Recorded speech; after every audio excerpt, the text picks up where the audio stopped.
Thank you so much, and thank you, Steve. I just am in awe of the amount of work that Steve does to put on this event, which is just absolutely phenomenal. I'm so honored to be here. I now live in Calgary, Alberta, which is the western part of Canada. And I have to say I need to update my little bio for Steve, because I've written 2 books since that time, Kick Diabetes Essentials and the Kick Diabetes Cookbook. And I'm actually working on a 12th with a pediatrician right now called Nourish, and it'll be out probably in the fall. Today what I'm going to be talking about is getting it right, meeting nutritional needs on a plant-based diet. And I'll just provide a brief outline. We'll actually touch on 3 specific questions. The first, are plant-based diets, especially vegetarian and vegan diets, actually safe and adequate? Number 2, how can we ensure sufficient nutrients? So we'll look at protein, iron, B12, omega-3 fatty acids, calcium, and iodine. And the final question is we'll address, are there benefits beyond ourselves to eating plant-based? So the first question, are plant-based diets safe and adequate?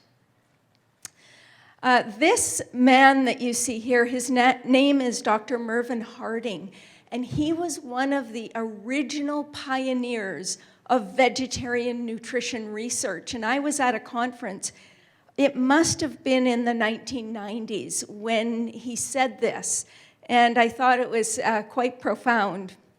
Attitudes towards vegetarian diets have progressed from ridicule and skepticism to condescending tolerance, to gradual and sometimes grudging acceptance, and finally, to acclaim.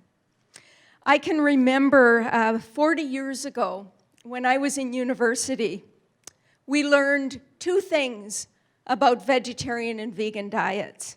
Number 1, we learned that vegetarian diets are risky and not appropriate for those under 20 years of age or for pregnant and lactating women.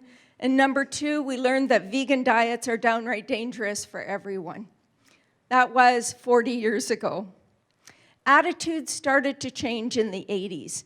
People became skeptical, like Dr. Harding said. They thought, well, it may be okay to be vegetarian if you're super careful, but be ultra cautious with vegan diets.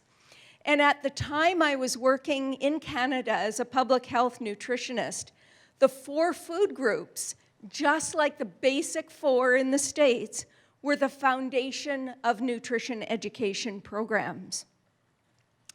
And I can tell you, thankfully, things have changed. The Academy of Nutrition and Dietetics position statement in 2016 is the following. Appropriately planned vegetarian, including vegan diets, are healthful, nutritionally adequate, and may provide health benefits in the prevention and treatment of certain diseases.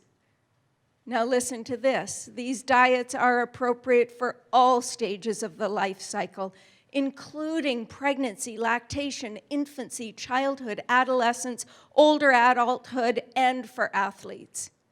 And this is the #1 evidence-based resource in the world. This is used by physicians and dietitians and hospitals all over the planet. So this you can rely on. And I showed you Canada's food guide from several years ago in a previous slide. Well, this is Canada's food guide today. We have come a long way. You can see half the plate, fruit and vegetables. A quarter of the plate is whole grains, and the other quarter is protein-rich foods. And they've got a little bit of dairy and a little bit of animal products, but they also, these are all just options. They also have lots of legumes and tofu and nuts and seeds and so forth. There is not a distinct dairy group anymore. It's not considered one of the essential 4. And this was a long time in the making, and I'm very proud of Canada for taking the turn that they did. But what you notice is things are changing.